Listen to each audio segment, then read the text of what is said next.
Yes, okay, good morning. Am I audible? Can you hear my voice clearly? Okay, so first of all, I would like to remind, before we start our session today, I would like to remind all the participants to change the nickname into the form that we have informed you earlier.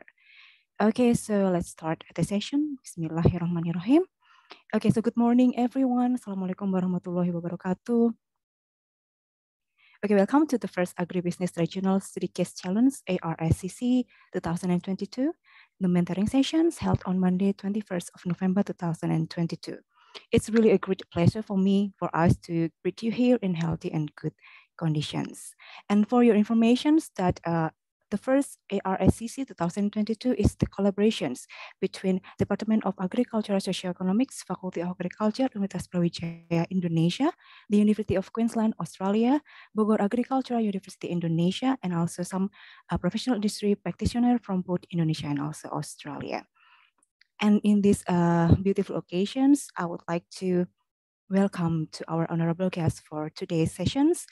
First is Dr. Heri Toiba, PhD, the head of Department of Agricultural Socioeconomics, Faculty of Agriculture, Universitas Brawijaya Indonesia. Dr. Risti Permandi, PhD, from the University of Queensland, Australia. Dr. Aditya Marendra Kilus, PhD, from the University of Queensland, Australia. And also all the group delegations, participants in the mentoring sessions of the first ARSCC. And then first of all, I would like to introduce myself, and my name is Jan Islami, and I will be the Master of Ceremony for today's sessions. And then before we follow up the next agenda, let me tell you the sequences of agenda for today's mentoring sessions. First, we will listen together to the opening speech by the head of Department of Agricultural Socioeconomics, Faculty of Agriculture, Universitas Brawijaya Indonesia, Dr. Heri Toiba, PhD. And then we will also listen to the opening speech by Dr. Risti Permandi, PhD, from the representative of University of Queensland, Australia. And then after that, we will have some documentation. So we will invite all the participants to turn off the camera and take the picture together. And then the next, we will have the main sessions of the mentoring sessions, the material and also practice. And it will be led by our moderator today, Dr. Muhammad Sadiqur Rahman, PhD, for the moderators. And then for the sessions, we will have the speaker from the University of Queensland, Australia, Dr. Risti Permandi, PhD, and also Dr.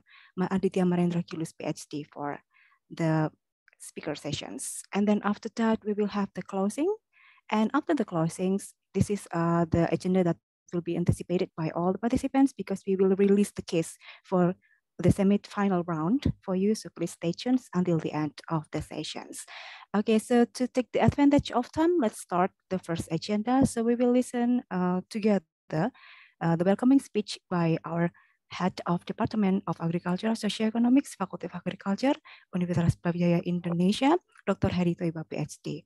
So for Dr. Heri Toiba, time and screen are yours. Thank you, Mbak Dian. Could you hear my voice, Mbak Dian? Yes, Bapak. Okay. Assalamualaikum warahmatullahi wabarakatuh. Good morning, everyone. Greeting from Indonesia, Mbak Risti and Mas Adit.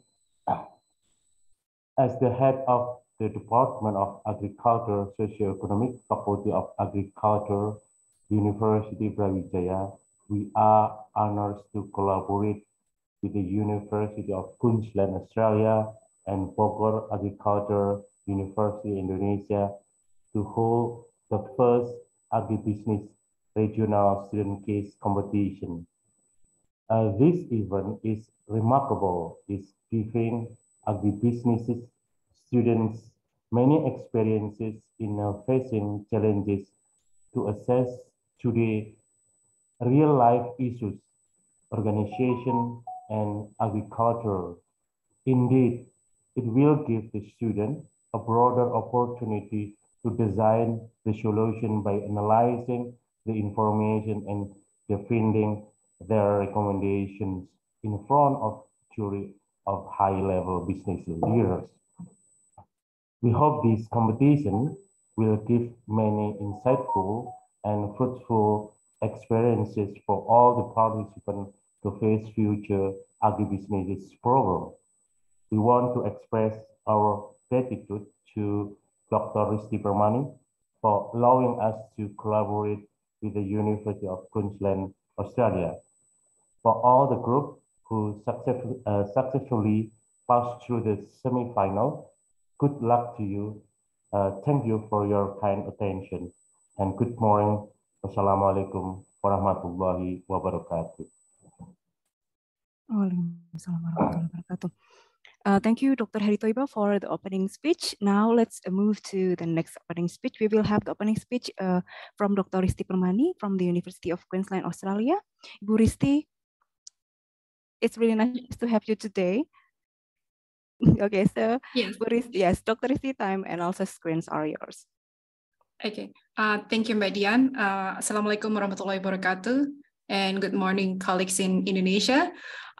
It's really nice to see Dr. Heri Thoiba and also Mbak Putri. Special credit to Mbak Putri and your team for organizing this. So on behalf of the School of Agriculture and Food Sciences at the University of Queensland, we would like to welcome all participating groups and congratulations to those who have been selected to go to the next round. This is our first ARSCC, and we really hope that we can continue this initiative. It's been a really great pleasure to work with colleagues that I know really well, Pak Heri, and also with IPB University, Dr. Sahara. And I hope this can be, the first step towards many more opportunities in the future, where we can help promote young people participation in agriculture. And also, when we look at the topic, I think this is a really timely one, reshaping agribusiness resilience in a digital society. We know that digital transformation is one of the key objectives of the Indonesia G20 presidency. And for those of you who are following the COP27, we also know that resilience continues to be one of the biggest challenges, including in agriculture sector.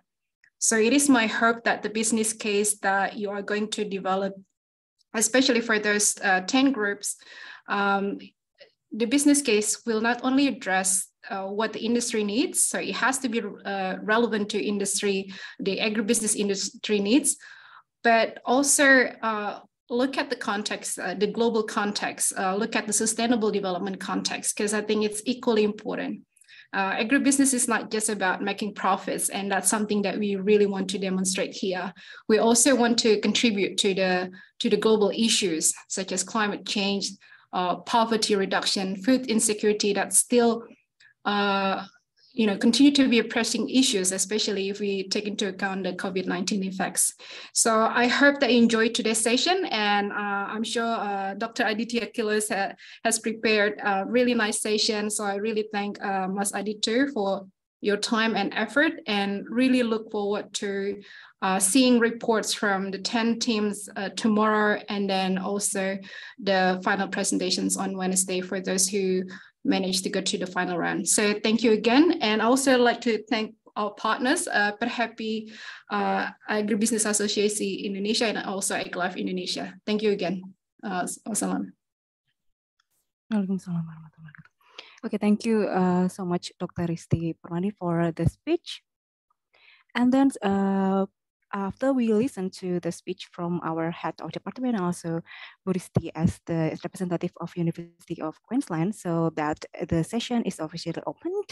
So before we go to the next agenda, I will invite all the participants to turn on the cameras, because we need to take some documentations with you, so that I need help from Mr. Fuad to help me to screen cap the screen.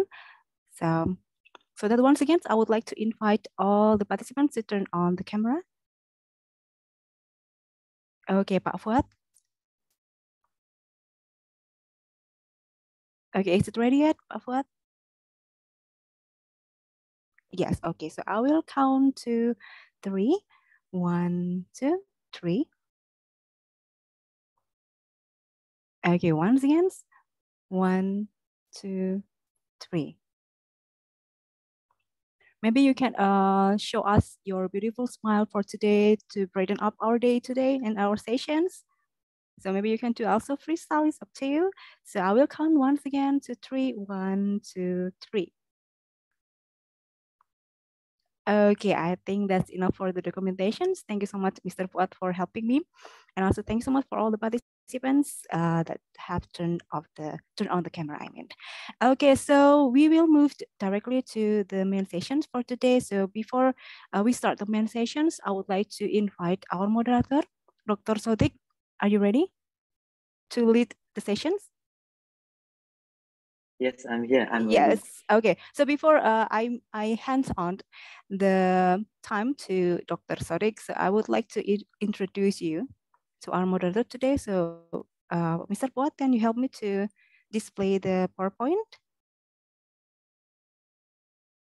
Okay. Okay, so Muhammad Sadiqur Rahman SPE MP PhD, or we can also call him as Dr. Sodik, was born on 27 April 1994, and then he held the bachelor degree in the fisheries agribusiness from Brawijaya University, Malang, Indonesia, and the magister in agriculture economics from Brawijaya University, Malang, Indonesia. And for the PhD degree, he had the PhD in agricultural economics from National Pingtung University of Science and Technology, Taiwan. Okay, so for the expertise, for Dr. Sodik has some expertise in agriculture, economics, well-being, impact evaluations, climate change, and food security. So Dr. Sodik, it's time for you to lead the session. So the time and screens are yours. Okay, thank you very much for the nice introduction. Good morning, everyone. Assalamualaikum warahmatullahi wabarakatuh. Honorable the head of Department Socio-Agriculture Economic, Brawijaya University, and also Dr. Risti Permani from the Queensland University, and also Honorable our lead speaker today, Mr. Aditya Kilos. It's really honor for me to lead this session, mentoring session. My name is Muhammad Sadiqur Rahman. Today I will be the moderator for this session. First of all, let me introduce our speaker today, Mr. Aditya Kilos. Are you with us? Yes, I'm here, Dr. Sadiq. Okay, thank you very much. It's great.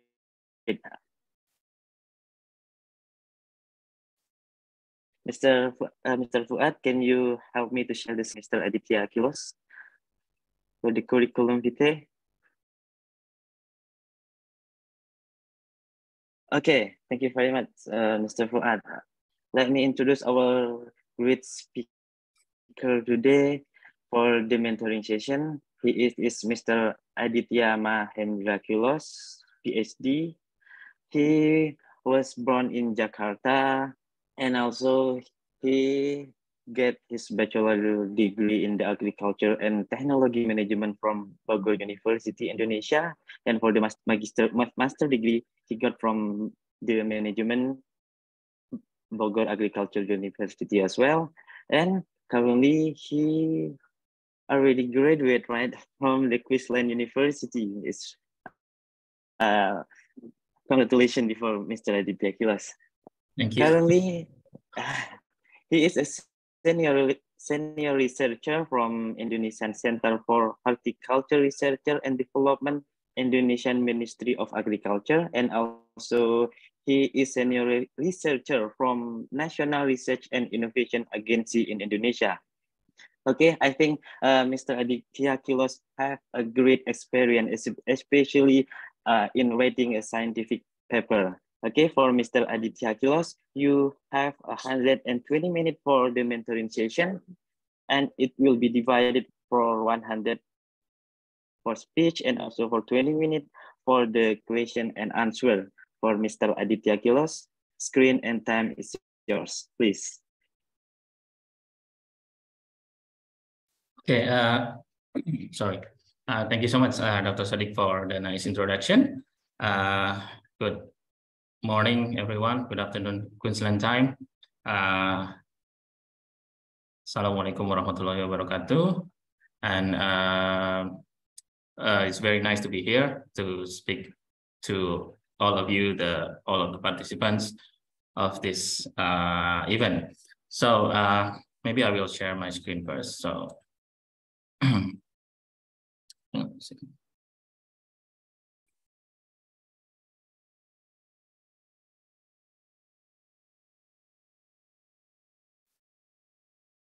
okay, can you all see my screen clearly? It's good, yeah. Okay, so okay. Thank you so much for the nice introduction, and also thank you so much for the opportunity for me to share my experience in the case study competition and also applying case study learning methods in the agribusiness. And this is a mentoring session, but I don't want to say this as a mentoring session. I better mention it as a sharing session because this is my experience. I know that maybe out there somewhere there's a lot of people that have more experience and have more knowledge in the case study in the field of agribusiness. But before I start further, I want to ask you all here. Yeah, we have 51 participants here, including me. Is there any of you here who doesn't speak Bahasa Indonesia? No, all speak Bahasa Indonesia?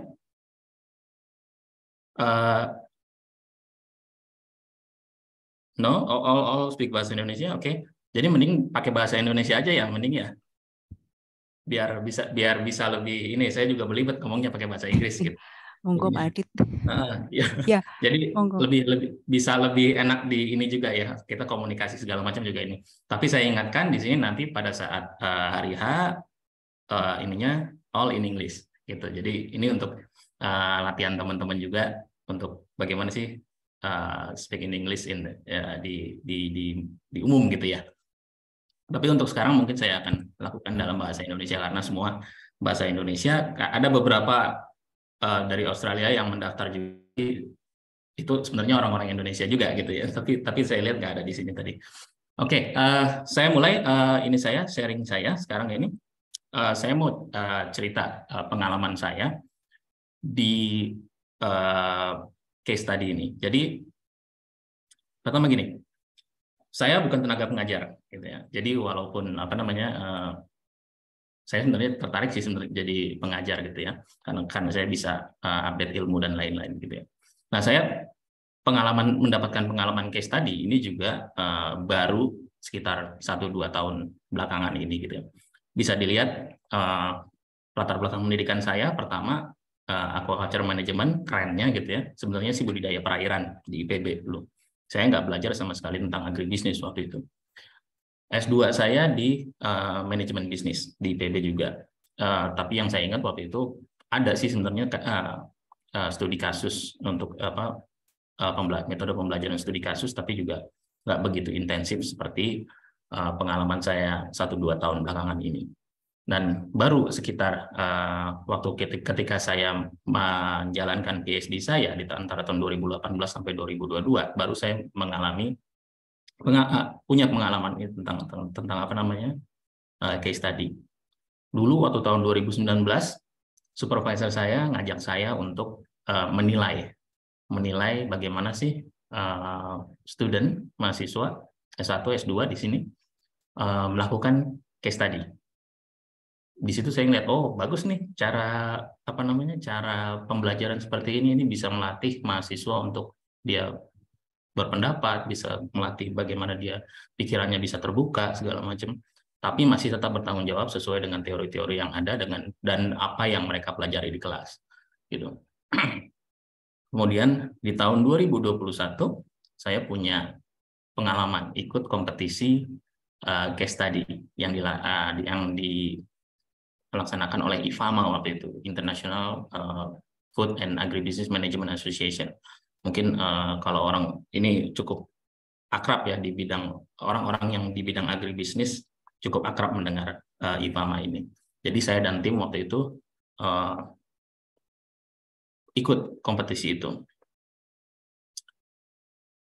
Dan tahun 2022 sekarang ini saya dikasih kesempatan juga oleh supervisor saya untuk jadi tutor di kelasnya untuk tutor agribisnis case study gitu. Dan di sini ada Dr. Risti juga, waktu itu kemarin juga beliau ajak saya berpartisipasi di kelas saya untuk sebagai mentor di satu kelompok yang ya masih berhubungan dengan case study. Jadi mungkin yang akan saya sampaikan di sini adalah berdasarkan pengalaman ya gitu. Bukan berarti saya ini yang paling ahlinya dalam case study dan lain-lain. Cuma mungkin di sini akan berguna juga bagi teman-teman di sini yang siang ini akan menerima soal dan kemudian harus memecahkannya. Dan juga mungkin bagi teman-teman yang mungkin belum berkesempatan lolos ke babak semifinal, ini juga bisa jadi pembelajaran ke depannya seperti apa. Oke. Ini saya dan tim saya waktu tahun 2021. Kita waktu itu ikut case study competition yang dilaksanakan oleh IPAMA mewakili University of Queensland. Jadi sebenarnya waktu itu University of Queensland ngirim 2 tim, tapi tim yang lain itu gugur di babak penyisihan. Jadi hanya tim saya dari University of Queensland dan Australia waktu itu yang maju sampai ke babak final. Gitu. Jadi kalau bisa lihat di sini, ini ada paling kiri itu supervisor saya, Dr. Amar Abdul Aziz. Yang kedua saya di situ, yang tengah ada namanya Gayatri, orang India. Yang sebelahnya ada Dipu, orang Bangladesh. Yang sebelahnya ada Julia, orang Italia. Jadi di sini kita dikasih soal waktu itu untuk memecahkan suatu permasalahan yang ada di sebuah perusahaan agribisnis. Ini waktu itu. Jadi kita jadi di Amerika sana itu ceritanya itu ada sebuah perusahaan namanya Perfect Day, mungkin bisa di Google nanti kalau kapan-kapan.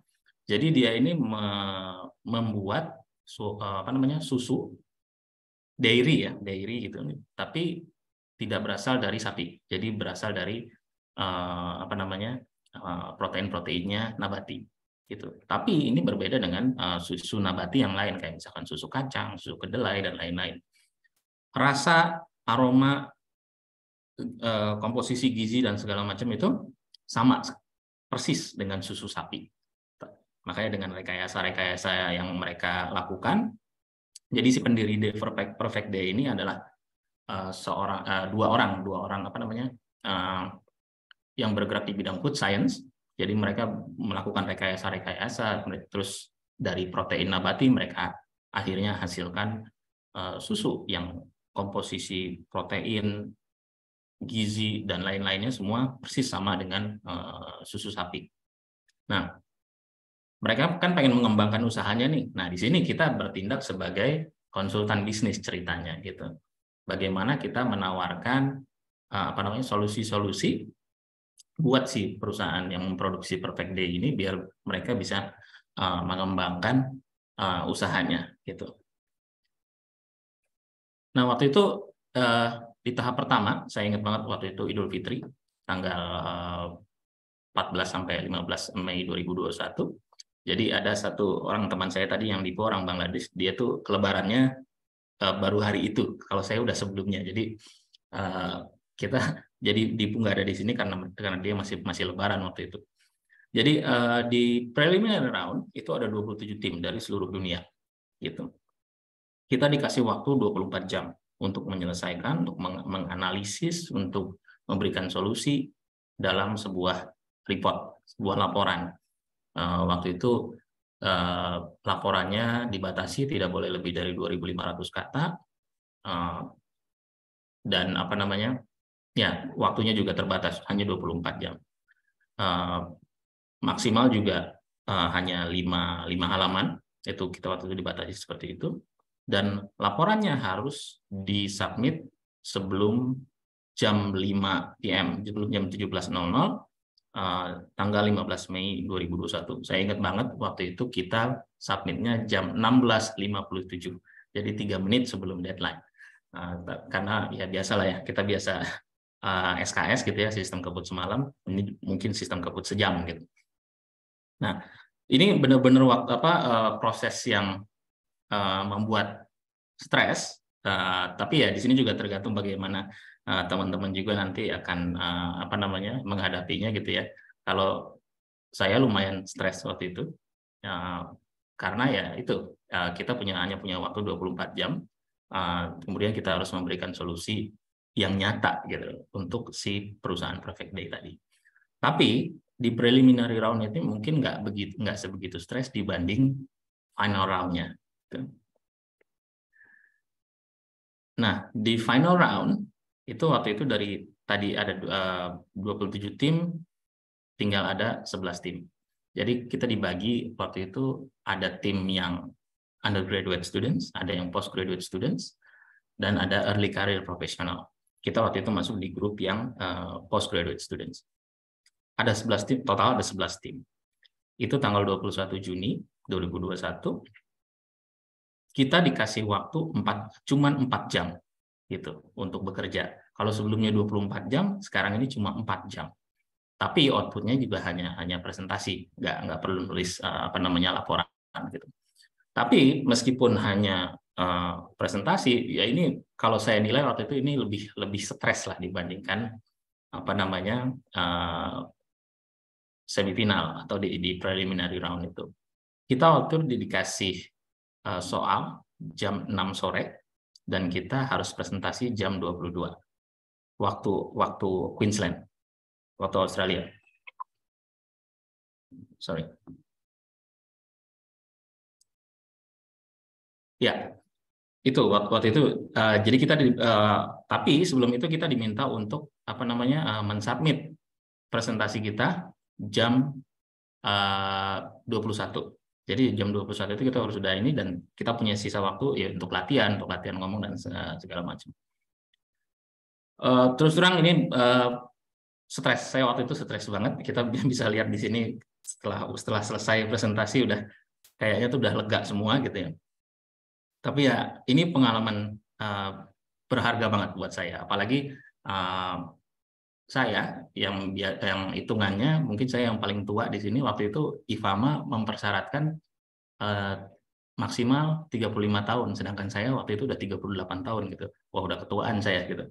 Cuma teman saya waktu itu tanya ke IFAMA, boleh nggak nih ada teman saya umur 38 tahun, ternyata diizinkan sama IFAMA. Nah, akhirnya saya ikut di sini, dan alhamdulillah saya mendapatkan pengalaman berharga ini yang mungkin ya nggak akan saya dapatkan lagi di hidup saya lagi. Nah, ini gambaran guideline untuk preliminary round. Jadi nanti teman-teman juga akan mungkin dari panitia akan mendapatkan guideline untuk harus apa dan segala macam. Itu mungkin ada di guideline itu. Baca dengan seksama, baca benar-benar gitu. Di preliminary round teman-teman punya waktu 24 jam. Terus terang waktu itu kita kerja mungkin total efektifnya itu hanya 5 jam. Jadi di pagi harinya kita kerja. Kita waktu itu dapat dapat soalnya jam 5 sore. Malam kita cuma telepon-teleponan aja. Cuma zoom-zooman, diskusi ngacak gitu ya, bukan diskusi benar-benar. Waktu itu kita sepakati, oh ya udah kita baca masing-masing dulu aja gitu. Kita coba mengerti permasalahannya apa. Baru besok paginya sekitar jam 9 pagi itu kita berkumpul, yaitu kita mulai ya biasalah ngobrol-ngobrol segala macam. Efektif kita kerja itu mungkin mulai jam 11 atau jam 12 siang. Jadi efektif kerjanya mungkin sebenarnya cuma 5 jam. Dan di sini kemampuan teman-teman juga untuk memanage waktu juga perlu difokuskan gitu ya. Nah, kita diminta untuk mempersiapkan laporan. yang nanti akan dievaluasi oleh juri gitu ya. Jadi diminta juga kita di sini adalah membuat suatu report yang kreatif gitu. Nah, di paper yang nanti teman-teman akan terima itu akan ada satu informasi, banyak sekali informasi di situ. Di sini waktu pas pengalaman saya kemarin kita hanya diizinkan menggunakan data yang ada di paper itu. Nggak boleh ngelihat ke dari sumber-sumber lain, Google dan segala macam itu kita nggak boleh. Cuma nggak tahu nih nanti kalau teman-teman dapat paper gimana, apakah akan boleh nyari dari luar atau enggak, nanti teman-teman bisa baca di guideline-nya gitu. Terus juga apa yang penting di sini, kita waktu itu tidak diizinkan untuk menunjukkan identitas kita, identitas kita itu dari mana gitu kan, segala macam itu untuk buat jurinya menilainya ini secara objektif gitu.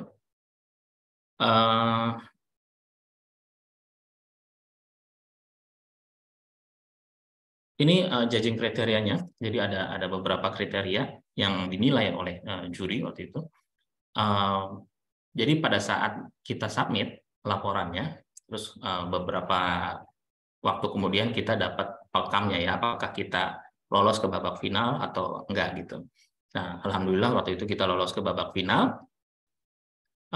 Mereka nggak memberikan berapa sih nilai kamu gitu loh, nggak memberikan, tapi mereka juga memberikan komen pada laporan-laporan yang kita buat di preliminary round, itu yang kita pakai untuk menerka-nerka apa sih yang kira-kira ditanyakan di tahap selanjutnya, di tahap final gitu. Kayak misalkan writing skill, kita lihat mereka komen apa aja gitu. Nah itu yang nanti kita pakai buat menerka-nerka gitu loh. Jadi ini berguna juga sih, walaupun waktu pas babak final semua yang mereka kasih komen segala itu nggak ada yang nyambung sama sekali.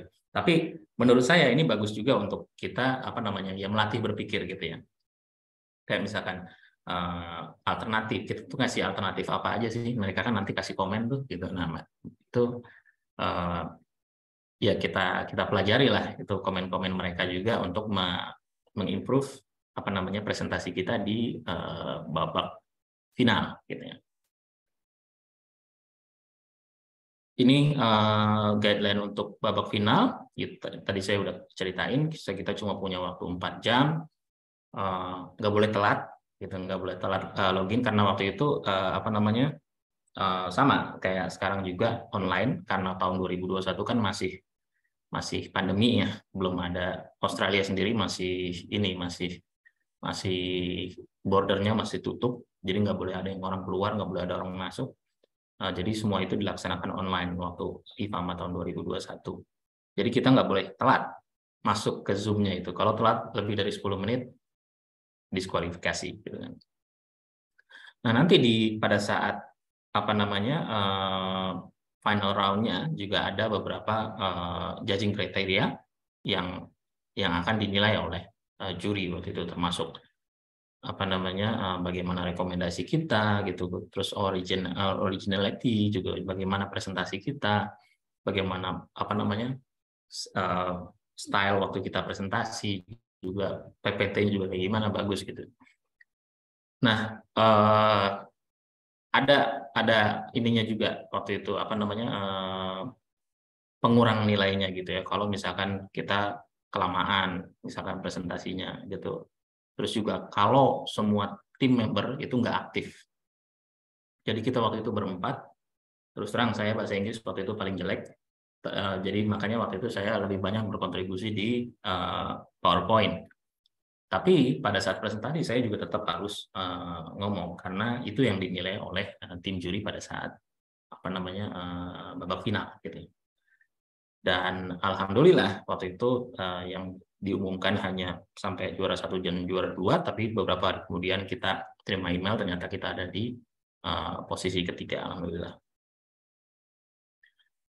Nah, di sini mungkin saya mau menyampaikan ke teman-teman semua, untuk case study gitu ya. Dari perspektif saya, sekali lagi ini dari perspektif saya dan dari pengalaman saya. Mungkin ada di luar sana ada teori-teori yang lebih jelasnya tentang case study itu apa segala macam, teman-teman bisa cari sendiri, Google udah banyak sekali sumber-sumber sekarang. Ya, tapi di sini sekali lagi yang saya akan sampaikan adalah berdasarkan perspektif saya.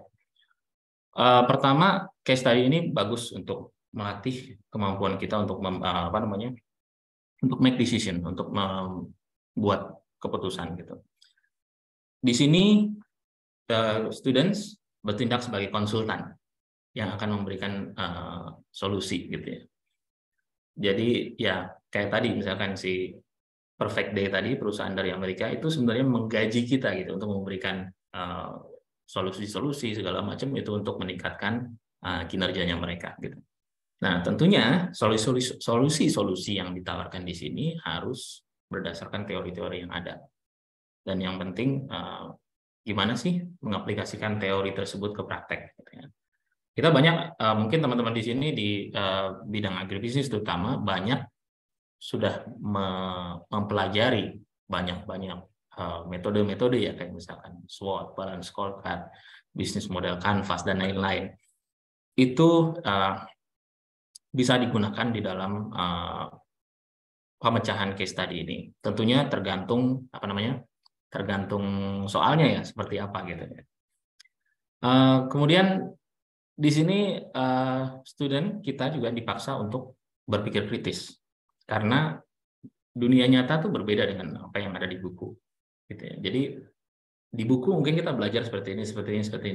Cuma mungkin di dunia nyata itu ada banyak lah faktor-faktor yang mungkin mempengaruhi kinerja dari suatu perusahaan atau kinerja dari suatu kelompok dan lain-lain. Itu yang perlu kita gali dan kita harus mikir gitu. Ini gimana kira-kira dampaknya ini terhadap ini, dampaknya ini terhadap ini dan lain-lain seperti itu. Dan dunia nyata itu adalah dinamis gitu ya. Kalau di buku mungkin kita pelajari ya statis lah, cuma itu aja gitu ya.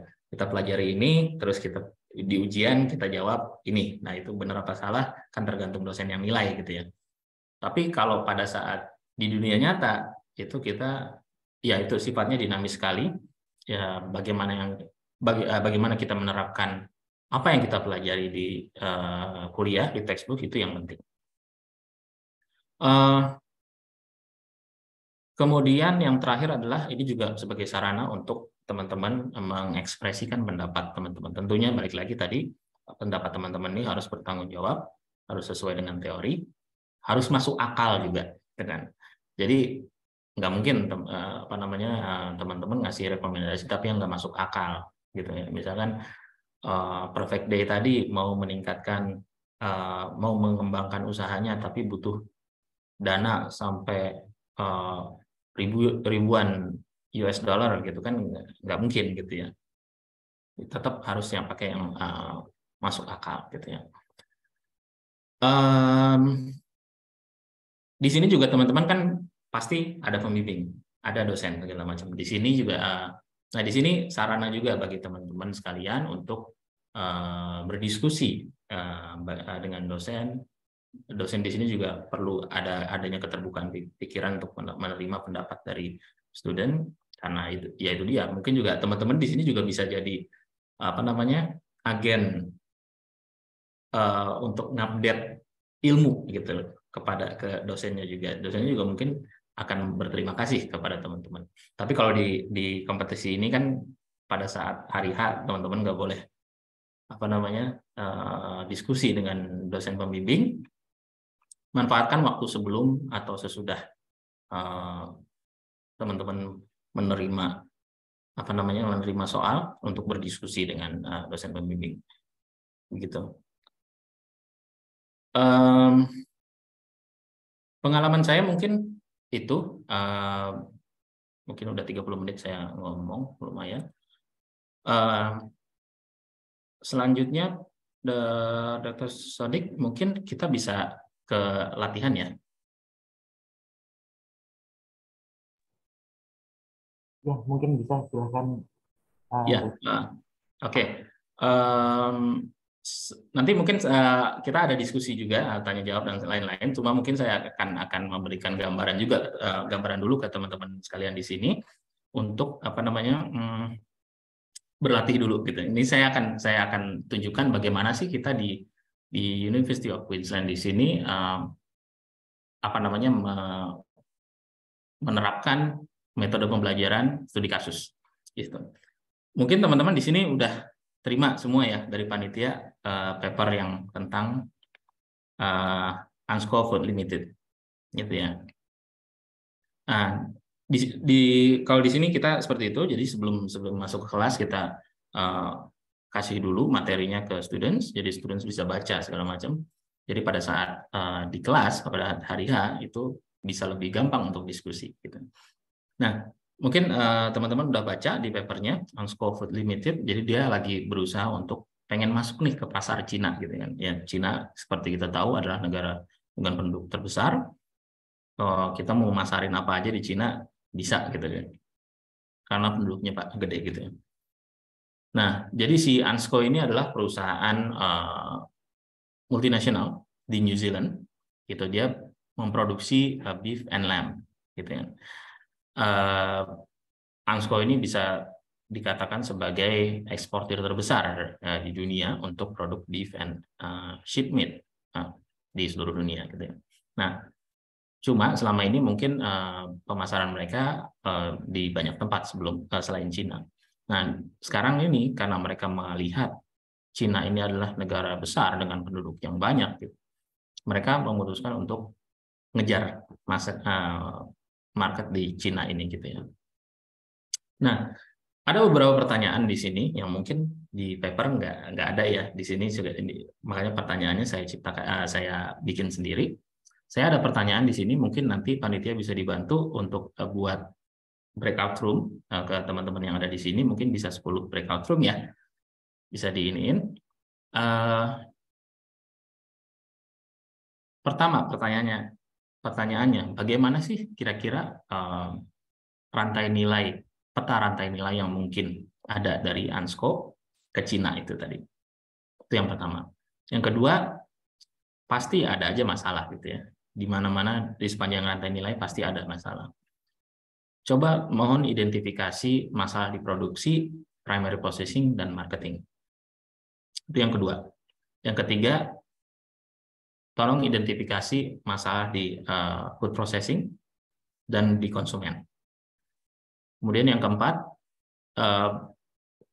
tolong identifikasi faktor-faktor yang mempengaruhi konsumen untuk membeli sheep meat. Terus ada nggak sih perbedaannya antara konsumen dari negara yang satu dengan negara yang lain? Di sini mungkin kita fokus ke Cina, tapi kita perlu juga untuk tahu ya bagaimana sih preferensi negara-negara lain juga. Kemudian yang terakhir, kira-kira efek COVID-19 nih gimana sih? Apakah ada perubahan purchasing behavior atau perubahan konsumsi dan lain-lain gitu. Mungkin bisa kita pecah ke breakout room sekarang, Dr. Sadik? Mungkin bisa untuk panitia, Mas Fuad, apakah sudah disediakan breakout room-nya?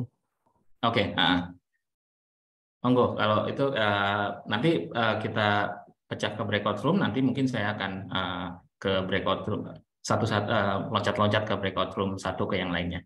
Jadi nomor 1 tolong diselesaikan oleh grup 1 dan 2, nomor 2 grup 3 dan 4, nomor 3 grup 5 dan 6, 4, 7, 8 dan selanjutnya. Kira-kira seperti itu. Gitu, Dr. Sadik. Baik, terima kasih Mas Sadik. Monggo untuk partisipan bisa pindah ke breakout room yang sudah disediakan. Untuk di sini ada 5 pertanyaan untuk 2 grup dari masing-masing pertanyaan. Untuk breakout room-nya sudah disediakan oleh panitia. Monggo silakan para partisipan untuk memasuki masing-masing breakout room yang sudah disediakan.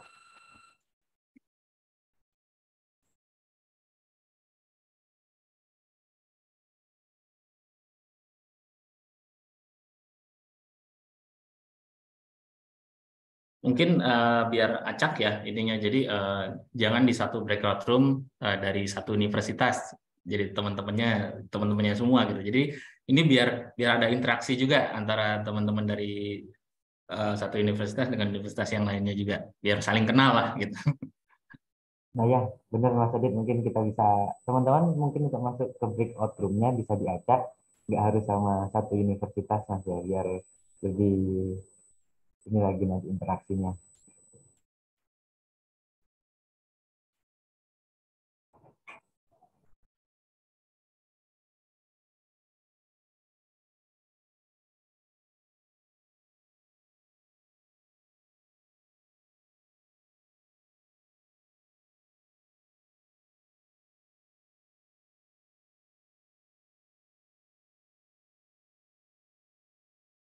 Mungkin panitia bisa dibantu assign ininya.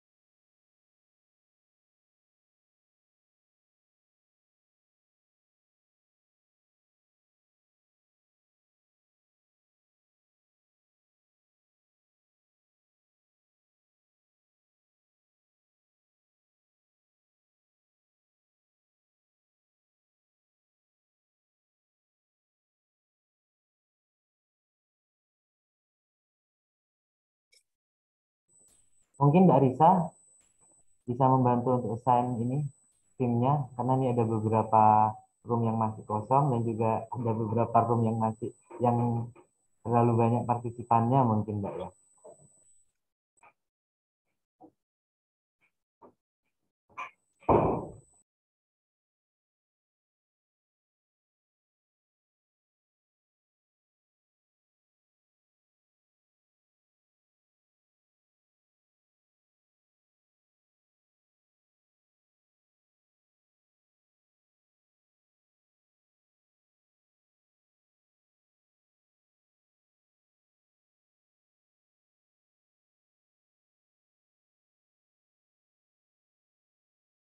Oke, kalau gitu mungkin saya mulai ini ya ke breakout room Ya, Mas Adit, satu-satu. silakan.